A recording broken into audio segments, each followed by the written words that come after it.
Giver by Lois Lowry. Narrated by Fraser Readman. Chapter 20. I won't go home. You can't make me. Jonas sobbed and shouted and pounded the bed with his fists. Sit up, Jonas, the Giver told him firmly. Jonas obeyed him. Weeping, shuddering, he sat on the edge of the bed.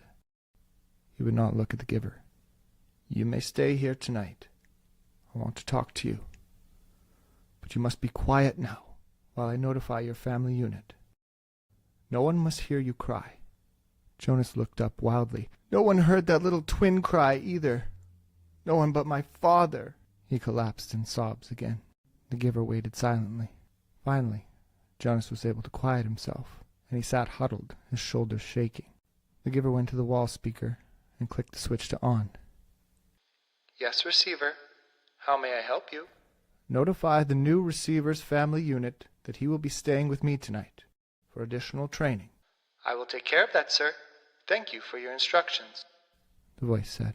I will take care of that, sir. I will take care of that, sir, Jonas mimicked in a cruel, sarcastic voice. I will do whatever you like, sir. I will kill people, sir. Old people, small newborn people. I'd be happy to kill them, sir.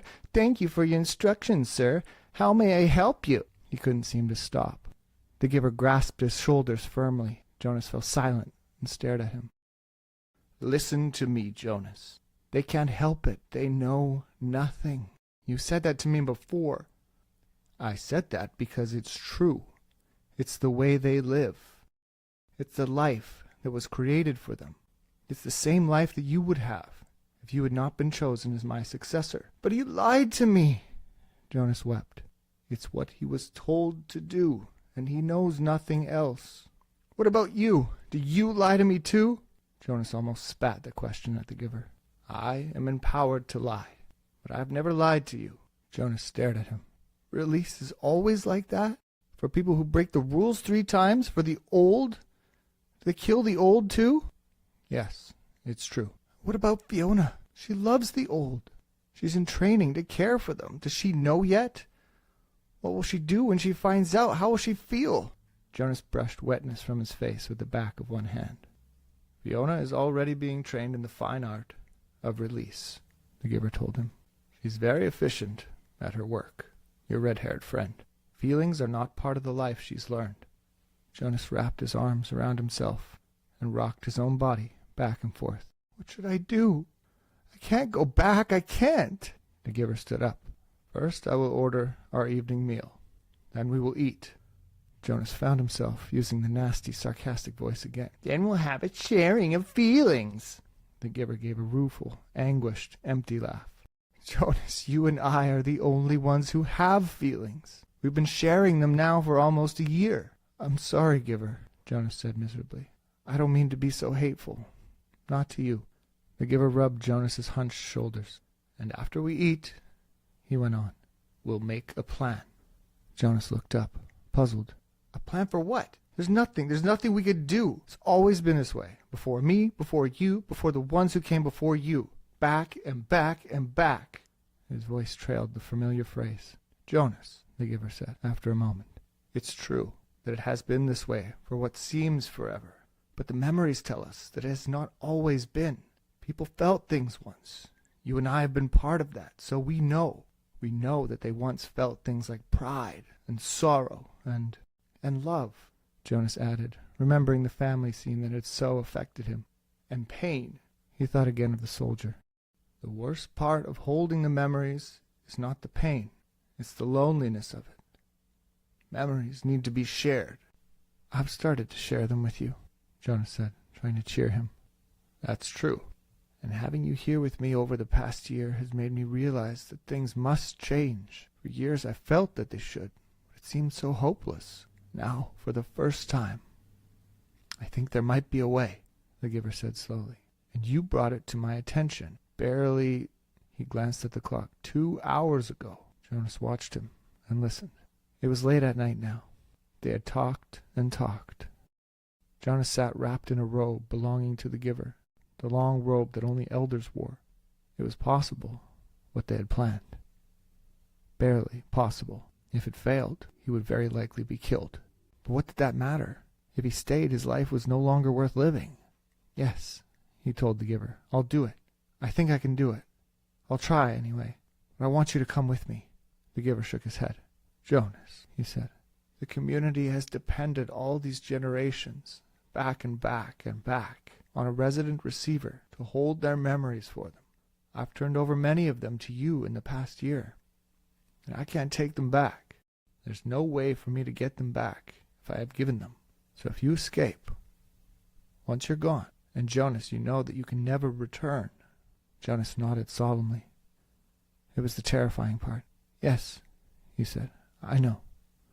But if you come with me, the giver shook his head and made a gesture to silence him. He continued, if you get away, and you get beyond, if you get to elsewhere, it will mean that the community has to bear the burden themselves of the memories you had been holding for them. I think that they can, and that they will acquire some wisdom, but it will be desperately hard for them. When we lost Rosemary 10 years ago and her memories returned to the people, they panicked. And those were such few memories compared to yours. When your memories return, they'll need help. Remember how I helped you in the beginning, when the receiving of memories was new to you? Jonas nodded. It was scary at first, and it hurt a lot. You needed me then, and now they will. It's no use. They'll find someone to take my place. They'll choose a new receiver. There's no one ready for training, not right away. Oh, they'll speed up the selection, of course, but I can't think of another child who has the right qualities. There's a little female with pale eyes, but she's only a 6. That's correct. I know the one you mean. Her name is Catherine, but she's too young. So they will be forced to bear those memories. I want you to come, giver, Jonas pleaded. No, I have to stay here, the giver said firmly. I want to, Jonas. If I go with you, and together we take all their protection from the memories, Jonas, the community will be left with no one to help them. They'll be thrown into chaos. They'll destroy themselves. I can't go. Giver, Jonas suggested, you and I don't need to care about the rest of them.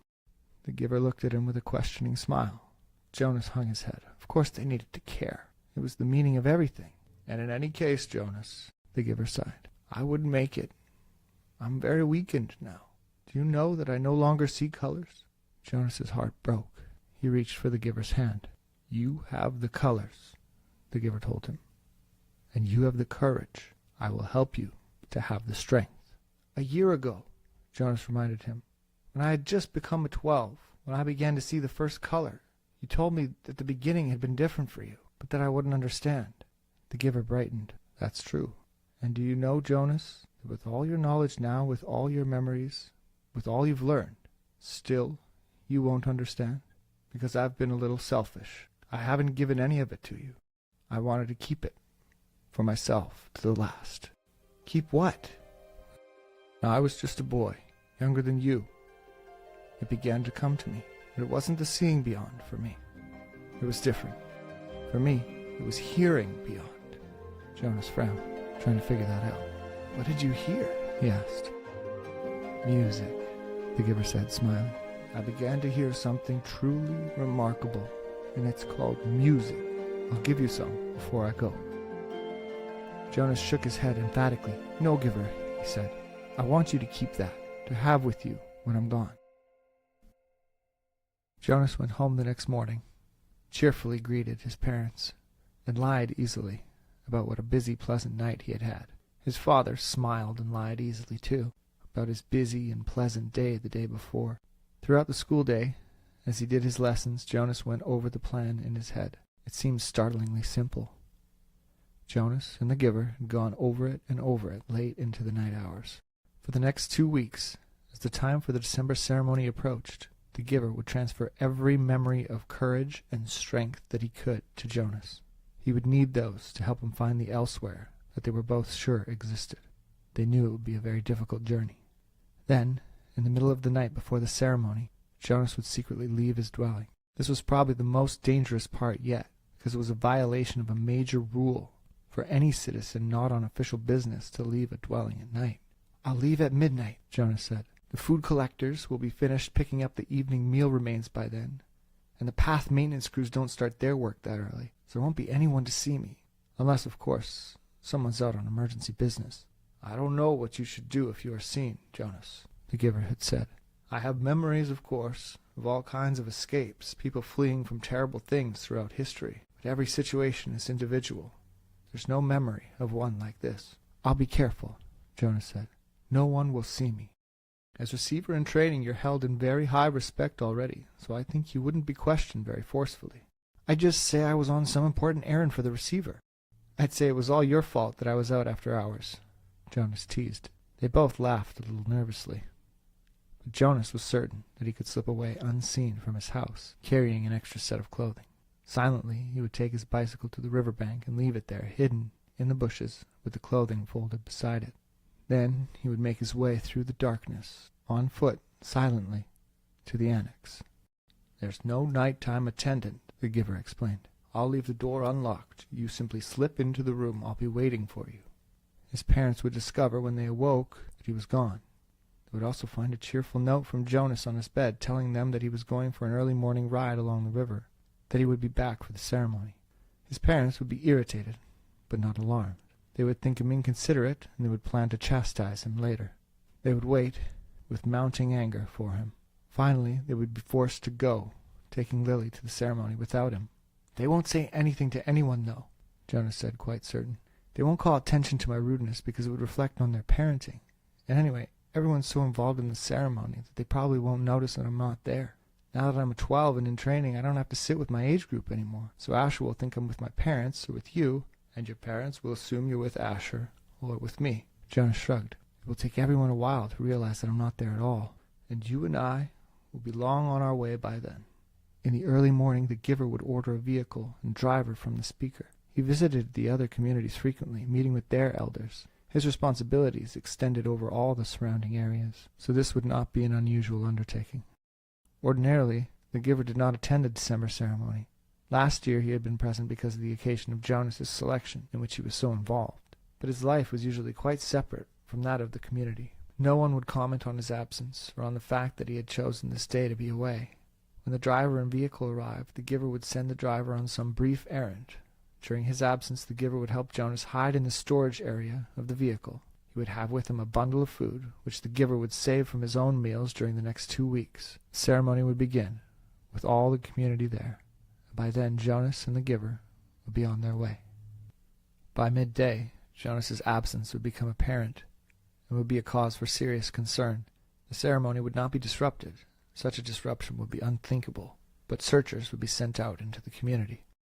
By the time his bicycle and clothing were found, the giver would be returning. Jonas by then would be on his own, making his journey elsewhere. The giver, on his return, would find the community in a state of confusion and panic.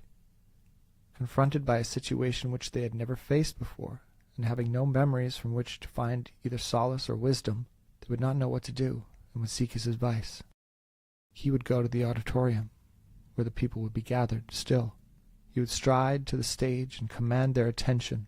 He would make the solemn announcement that Jonas had been lost in the river. He would immediately begin the ceremony of loss.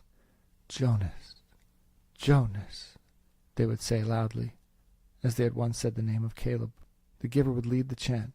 Together they would let Jonas's presence in their lives fade away, as they said his name in unison more slowly, softer and softer, until he was disappearing from them, until he was no more than an occasional murmur, and then, by the end of the long day, gone forever, not to be mentioned again. Their attention would turn to the overwhelming task of bearing the memories themselves. The giver would help them. Yes, I understand that they'll need you, Jonas had said at the end of the lengthy discussion and planning, but I'll need you too. Please come with me. He knew the answer, even as he made the final plea. My work will be finished, the giver had replied gently, when I have helped the community to change and become whole. I'm grateful to you, Jonas, because without you I would never have figured out a way to bring about the change. But your role now is to escape, and my role is to stay. But don't you want to be with me, giver? Jonas asked sadly. The giver hugged him.